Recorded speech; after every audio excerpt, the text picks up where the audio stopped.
listening to the Making a Multi-Million-Dollar MedSpa podcast, where we have real conversations about what it takes to run a successful business. Thank you for joining us as we showcase and share our day-to-day successes and, even more importantly, failures and mistakes, and host some of our peers, colleagues, and other experts in the field. Welcome back to the Making a Multi-Million-Dollar MedSpa podcast. In today's episode, we are so excited to host our first podcast guest, Deja Simmons. Deja is the founder and president of DejaVu MedSpa in Lone Tree, Colorado, and may be one of our longest Mint clients.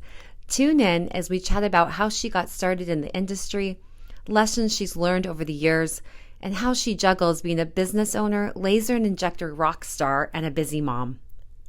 Thanks for coming on, Deja. So happy to have you today. Thank you so much. I'm so excited.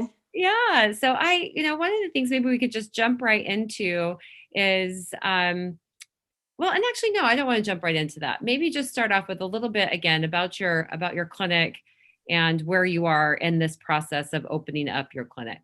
Yeah, sure. So I've been a physician assistant in plastic surgery aesthetics for 17 years. And I just feel so blessed to have trained under some of the best physicians. And so I opened the practice 4 years ago in 2017. So we've been open about a little into our fourth year now. And this past year, we've grown 170%. Yay, so exciting. I started off with just myself and one esthetician. So we've just grown and it's just been so exciting. I love this industry. I'm so passionate about it. So yeah, it's fun. And so you started with one esthetician and yourself. Now what does your team look like? I have a team of 6 now. Wow. And yeah, we're looking to grow into a bigger space. So very exciting. And so out of that 6, what are the roles that you have? Yeah, so I have 2 master estheticians, a master cool sculptor, and then I have a VP of operations and a practice manager myself. So I do clinic as well as just the business side. And then that's it. Yeah. One of the questions I get asked all the time with clinics that are just opening up is when to make the decision to hire. So, after that first, who was the first person you hired after, as you were growing?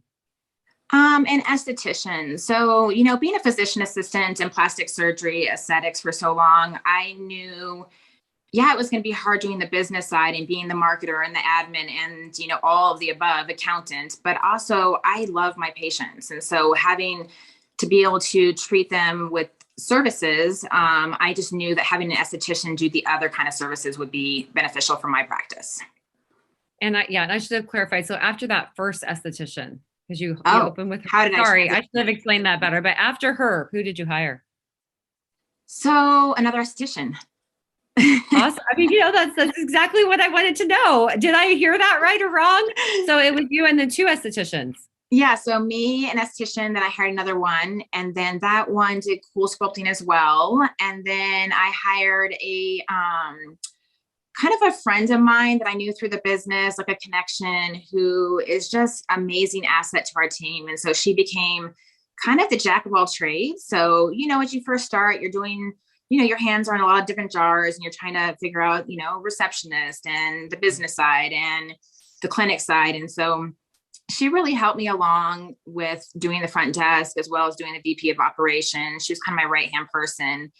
And then as we grew, I brought on a practice manager and then a master cool sculptor. So I think it's constantly changing depending on your background and what your vision is. Definitely. And so with your 2 estheticians, do they also do cool sculpting, or is all the cool sculpting done by your master cool sculpting provider? All by my master cool sculpting. Yeah. Okay. So both of my estheticians are laser certified. So they do the lasers now. And so I've transitioned from doing all different services to just doing injectables and then the business side. Okay. Got it. I love it. I mean, so many shifts along the way. And I think a lot of times it's if you start an esthetician or a nurse or one of your providers with a procedure, how that looks to not necessarily take it away, but to shift it from one person to another, and how that process looks. I think a lot of clinics feel like, well, if they started with it, they should be able to keep it, but it doesn't always work out that way. It doesn't. And also you find different strengths, right? In different clinicians, different, my practice manager setting those goals for my employees. And I feel like it's constantly changing, so the onboarding, the training, and then, see what their strengths are and where they should lead. Okay. So looking back to those first days, is there anything that you wish you would have known? 100%. So the first thing I think is just understanding the overhead, right? The expenses. And, in this industry, especially if you're full service medical spa, having those lasers and hydrofacials and body contouring, there's a lot of overhead. So not only letting the employees kind of understand that, but giving them part of that growth of your business. And so letting them understand that they're part of the process. And so I think that's been, one thing I've kind of learned is setting those goals for them, letting them understand the basics of the numbers, right? So what does a device normally cost and that kind of stuff. So that's probably one thing. But also I feel like it's a purpose that they understand that they're part of this process and that they help that growth. Do you feel like all the equipment you made, the purchasing you made in the beginning was the right choice? Do you feel like, oh, maybe I would have done something a little differently? No, not really, because I am not really one to jump. So I do a lot of research. I like a lot of white papers, clinical studies. I learned through you guys. I've learned through lots of people in the industry. So I feel like the purchases that I bought are amazing. Yeah, that's always a good feeling, isn't it? It's like, Yes. especially once you get them up and they're bringing in some revenue for you. But I know, I mean, even now we're researching, 3 to 4 different devices, and it's just, trying to make the right decision and not spend money on something that's not going to be effective or, last the next 6 months to a year. So, we I look agree. at a piece of technology that just needs to last at least 5 years, but number Yeah. one is effective. So our team loves it. Yeah. And I agree. And, coming from plastic surgery too, I do remember those devices sitting in the closet, and it's like, the thousands of dollars that you spend on that device, and now it's just a coat hanger, it's hard. So you really have to do your research, I feel like. What's your favorite treatment? Like a treatment you couldn't live without? Oh, Halo. Yeah. One Halo. of my I love favorites doing too. micro laser peels. So I'm the only one who does the micro laser peels, but Halo hands down for me. I know it's just so much easier than micro laser peel in terms of downtime. Although there's just some clients that like without the micro laser peel, they're just not going to get the results that they want. So Yeah, for sure. yeah. And so with your micro laser pills, are you doing more of the resurfacing type settings? Or are you? Yeah. So I do a little bit more moderate deep, in office, obviously. So we do have Pronox, but I just love the results. And patients who are a little bit more mature, they need something a little bit more for their, deeper wrinkles around their mouth. And actually, I just watched your webinar on the Halo with the micro laser peel around the mouth. So I'm going to steal that from you and, Oh, and use good. it. I'm glad. Yeah, I love that. So And you're talking about the Halo Plus course. Is that what you're talking about with Dr. Burns? yes, your course Yeah. you just had last week, that was the The immersion. BBL Halo Gotcha. immersion course. Yeah. Gotcha. Yeah. So I didn't get to sit in on all of it, but the one thing I took from it was the Halo and then doing the perioral lines with micro laser peel. So And I think even, it's one of those things where clients, even though the downtime is harder here, they seem to be so much more okay with it when it's one zone versus full face. And especially when it's around, the perioral versus periocular, because then they don't have that excessive swelling and oozing around their eyes. It's just around the mouth that tends to be a little bit easier. yeah. Dr. Burns, Jay Burns in our premier e-courses teaches the Halo Plus course where he teaches deep resurfacing with it. So I did the Halo portion. He does the deep resurfacing portion, Yeah. just the dental block and the deep resurfacing. And so, he is doing those TRL, like the laser resurfacing settings with it, which it's such a great treatment. Yeah, it is. So what about your team? What do you think that their top procedures, like if you were to say, what's your top 1 or 2 within your clinic? I mean, I feel like always optimizing the skin. So I feel chemical peels, hydrofacials, prior to lasers is important for us. But Forever Young is probably our number one seller. Yeah. Yeah. The Forever Young BBL. Yeah. And are you using the Forever Clear at all? Yes, actually, we do have quite a bit of teenagers that we do from the high schools that we do Forever Clear. Yeah. And I love it. I just love that treatment. It's such a great Hmm. option.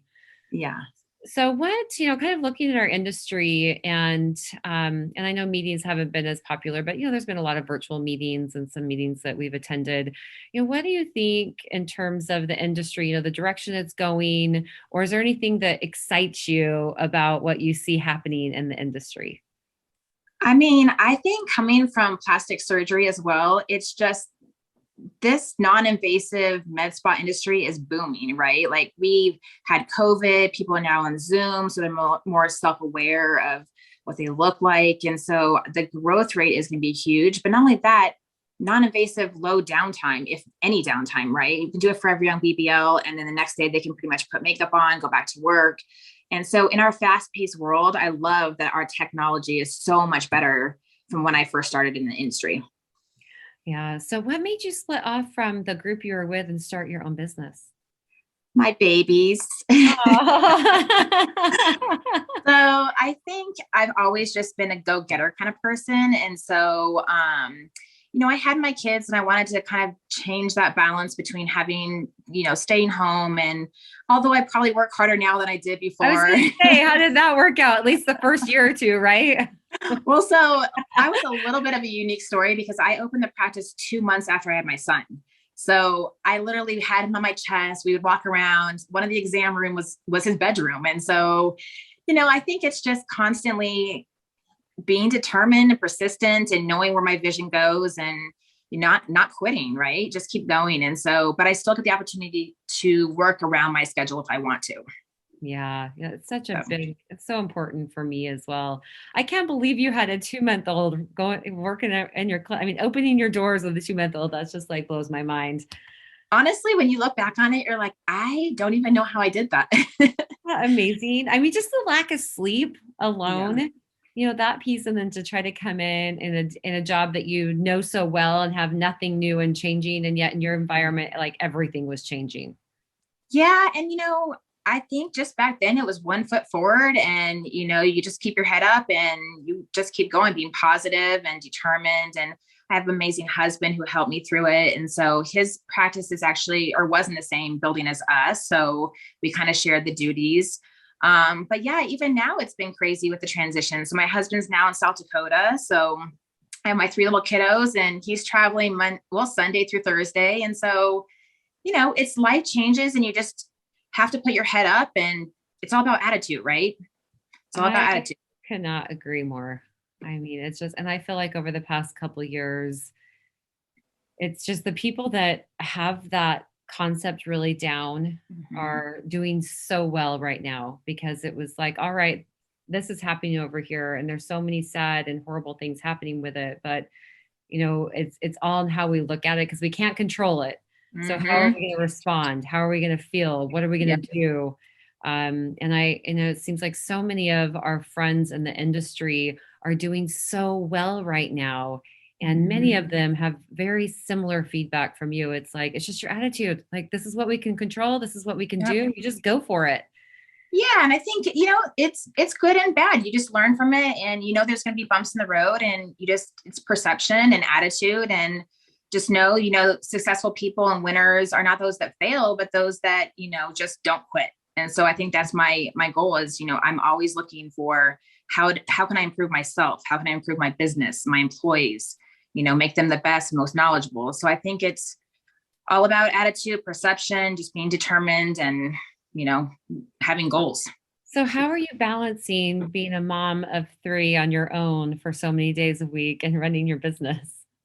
So I have an amazing au pair, so she definitely helps. I think I She, would need three. I agree. Yeah.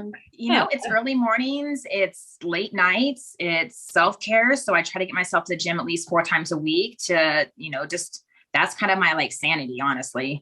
And so I think it takes a tribe. Yeah, definitely. So, So how old are your kids now?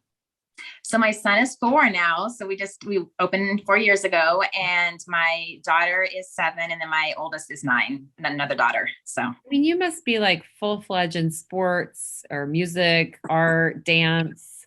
yeah, so they With do the two something older 4 nights ones. a week. So they are in School of Music, School of Rock, it's called. It's a pretty cool.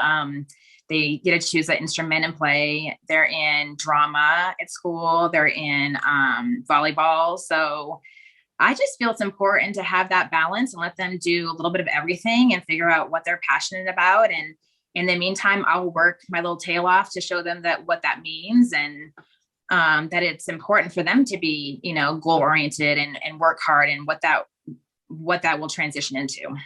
Yeah, yeah, I feel very similar. I'm Mm-hmm. always telling our youngest though, even though he's just, he's only 5, but I want him to find something that he loves so much that doesn't feel like work. And which is what Yeah, I feel like I was fortunate enough to find. So it's me like too. find all of your passions, because one of those passions can become something that makes you money one of these days. Yeah. And I think it's important to expose yourself to that, right? Because I started at a PA school. I started in orthopedics, and then I went into plastic surgery. So it's all about taking those paths, and they're ever changing, and just figuring out that passion and then following that passion. And so I agree. My job is not really my job. It is Mhm. my passion. I love doing it. I love my clients. They're my family. So I think that makes a big difference. So your husband's in South Dakota. That's where he's working. So you're going to Yeah, open up another clinic there? I'd love to. I'd love to be all over the place. Yeah, then you guys could just, although it'd be hard with 3 kids. I was gonna I say travel know. back and forth, but that would be a Yeah. little difficult with their school and everything. Yeah, no, he had an opportunity after COVID to help the Indian Health Service better the healthcare for Indians. And so it kind of came full circle. His mom passed away from lung cancer 3 years ago, and she loved Indians. So he had an opportunity to do a consulting job as a podiatrist. And so he's in South Dakota Sunday through Thursday, just trying to better the healthcare system. So Oh, it's that's rewarding. amazing. That's amazing. Yeah. Wow. So it's been a big transition for me, being gone and having pretty much full responsibility. But you just keep on plugging on. The rewards will come right back. That's just so much giving. So it's 100%. got to be coming back at Yeah. some point, right? I think that's the other thing that I have learned through, I wish I would have known prior to opening the med spa, is just the employee aspect too. So like creating that culture for people, understand that you are new and there's going to be transitions and growing pains that are inevitable.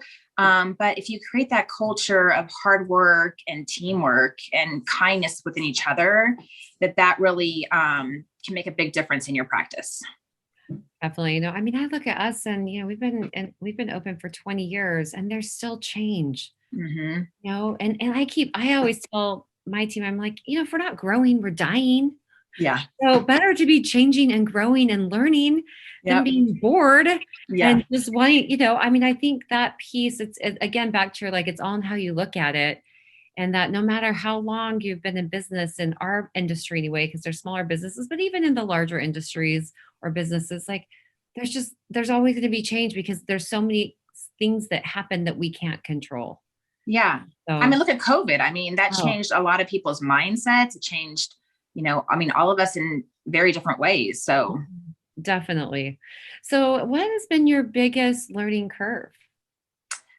Our biggest maybe learning curve, or maybe a mistake, or anything that kind of comes to mind, or your struggle, like maybe your biggest struggle, something I like think that. the biggest struggle or learning curve is just having the right people on the bus.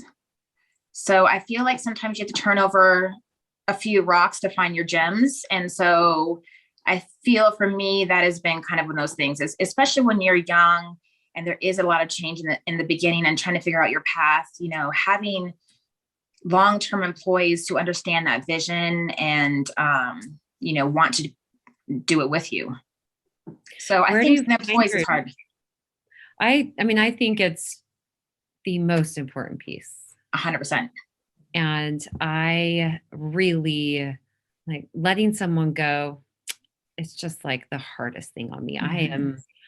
I am, I really, really don't like it. And I know nobody does, but it's just hard. And so, there are points in my career that I would wait too long Hmm. to do it because it's just so hard. And I think to your point, like it changes the whole atmosphere, not just for Yeah. me. So I always think, it's about my team. Do it for the team. Do it for the team Yeah.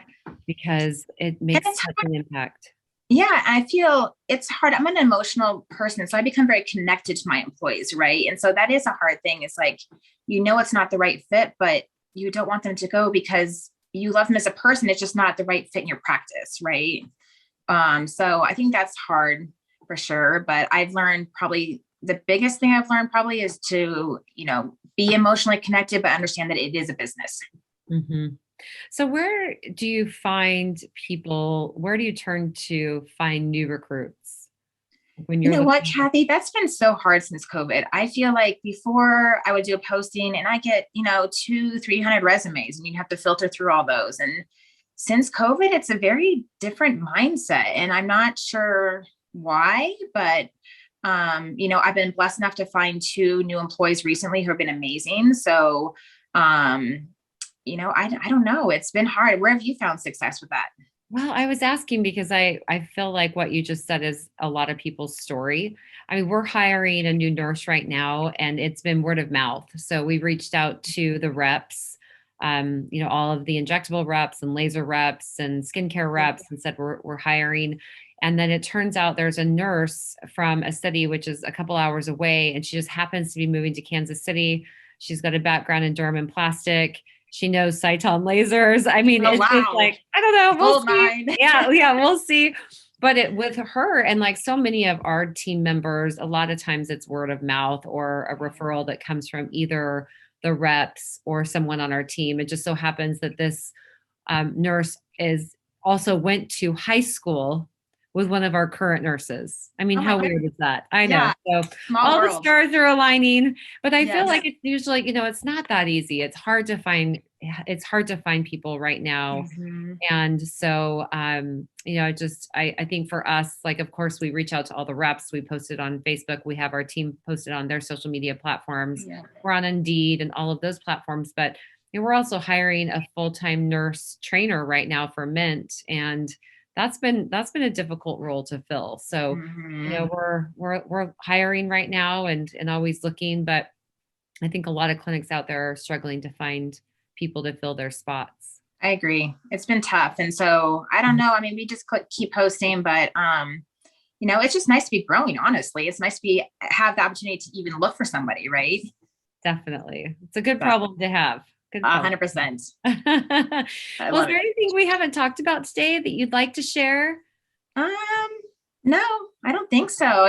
This has been like super exciting. It's nice just to talk to you and see you and, you know, Oh, just, I know. I just feel so fortunate. I think with this platform, I thought, just to make the connections, and to keep those connections, because I look at my career and, how I've gotten to where I am. And so much Mhm. of it has been the networking and connections that I've made over the years. Yep. And I always tell people about, I met Jay Burns 10, 12 years ago.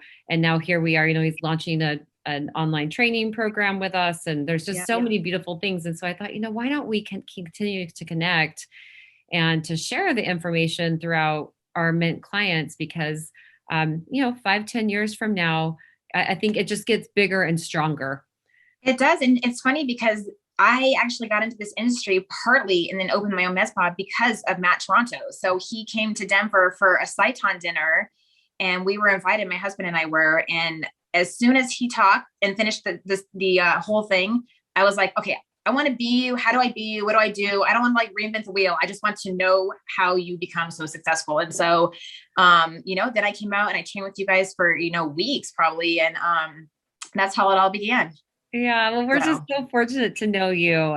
yeah, Yeah. you So, guys have been a blessing in my life. So thank you so much. oh, well, thank you. I will share that with Matt, and he'll be listening to this anyway, but he'll love to hear that. That'll make him Yeah. proud. Good. So, all right, you guys. So thank you for tuning into this episode of The Making of a Multi-Million-Dollar Med Spa with Deja Simmons from Colorado, and we'll see you at the next episode. Thank you for tuning in to The Making of a Multi-Million-Dollar Med Spa podcast. For helpful links and more information about any of the Mint training tools and resources mentioned in today's episode, be sure to visit mintaesthetics.com/podcast.